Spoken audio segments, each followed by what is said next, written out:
Queremos começar por falar de um recorde mundial. A empresa americana New Holland Agriculture lançou uma nova máquina agrícola, a debulhadora CR9090 Elevation. Uma máquina impressionante que em julho passado colheu 451 toneladas de trigo apenas num período de 8 horas de trabalho. Este monstro agrícola conseguiu atingir picos de rentabilidade de 78 toneladas por hora, batendo assim um antigo recorde de 358 toneladas que datava de 1990, alcançado no Reino Unido.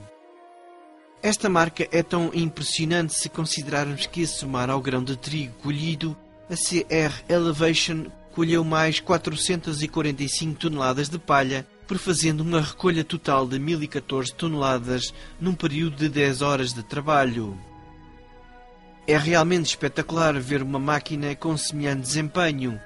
Dá-nos um sentimento civilizacional de orgulho. O homem conseguiu criar uma coisa muito boa.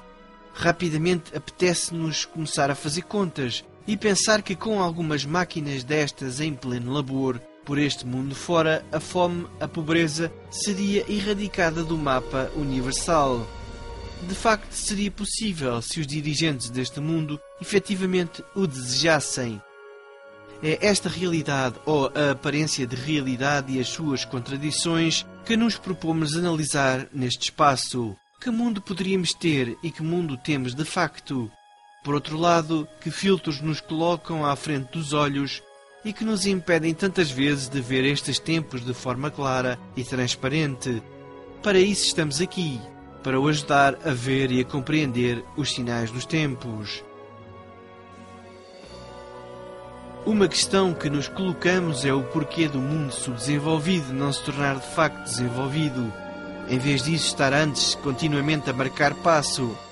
Existem muitas respostas, mas uma delas, e talvez a mais importante, é a de que o mundo desenvolvido, numa cosmovisão egoísta e depenadora, precisa do mundo subdesenvolvido para continuar na sua progressão e riqueza. A América Latina, e especialmente a África, tem sido ao longo dos séculos alvo de uma colonização endémica, com efeitos permanentes que nem a emancipação dos países africanos veio trazer soluções para os seus problemas, nem justiça, nem paz, muito menos prosperidade. Ceux qui ne connaissent pas leur histoire s'exposent à ce qu'elle recommence.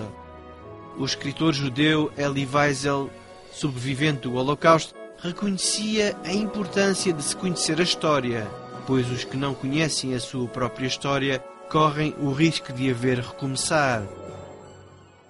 Esta semana, o jornal The Guardian dava conta de que os países ricos lançam grande aquisição de terra para salvaguardar o fornecimento de alimentos. Em suma, diversos países ricos e companhias de topo têm como alvo países em desenvolvimento, trazendo com esta intervenção uma forte ameaça aos pequenos agricultores locais. Com o espectro da crise económica e o respectivo aumento dos bens essenciais a aguçar o apetite das nações com poder económico, estas começam novamente a olhar a África como ouro no oeste. Exemplo desta estratégia foi dado há alguns dias pela empresa sul-coreana Daewoo Logistics, uma filial da conhecida marca de automóveis. Os sul-coreanos anunciaram planos de fazer um contrato de arrendamento de 1 milhão de hectares em Madagascar por 99 anos. O seu alvo é de cultivar 5 milhões de toneladas de milho por ano e produzir óleo de palma noutro terreno com 120 mil hectares. Esta produção destinar-se-á essencialmente para a Coreia do Sul.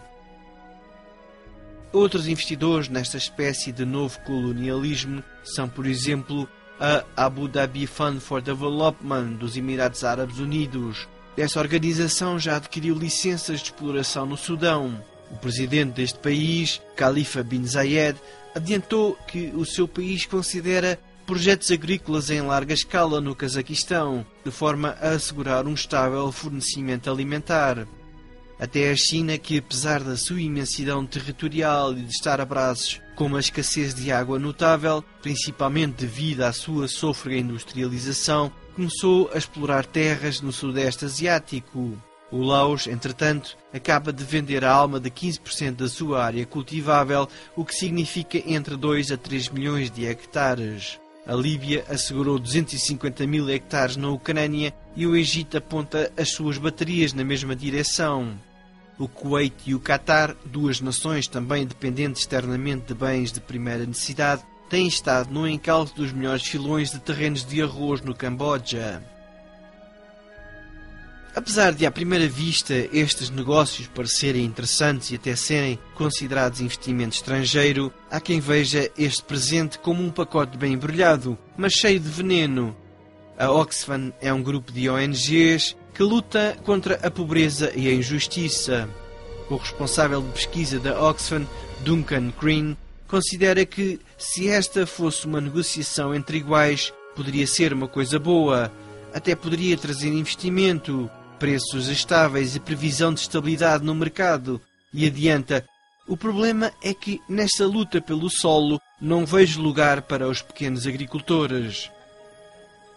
No mundo ideal e altruísta, poderíamos imaginar a CR Elevation a produzir com fartura e encher os silos de ricos e pobres. O problema é que esse mundo ideal não existe. E sabe-se, ou podemos imaginar no futuro, estes imensos terrenos rodeados de arame farpado e vigiados como campos de concentração.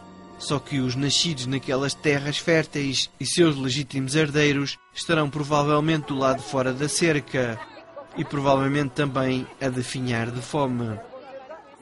O Filho de Deus, quando partiu o pão e o multiplicou, desejou que todos os que estavam à sua volta se saciassem e acalmassem os seus estômagos, as suas necessidades. A eles, Jesus também deu o pão espiritual, já que Ele próprio era o pão da vida, e sobretudo deixou o recado de que bem-aventurados são os que têm fome e sede de justiça, porque eles serão fartos.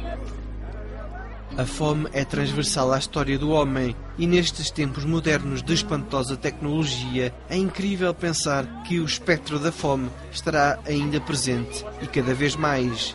Afinal, este é um sinal dos tempos.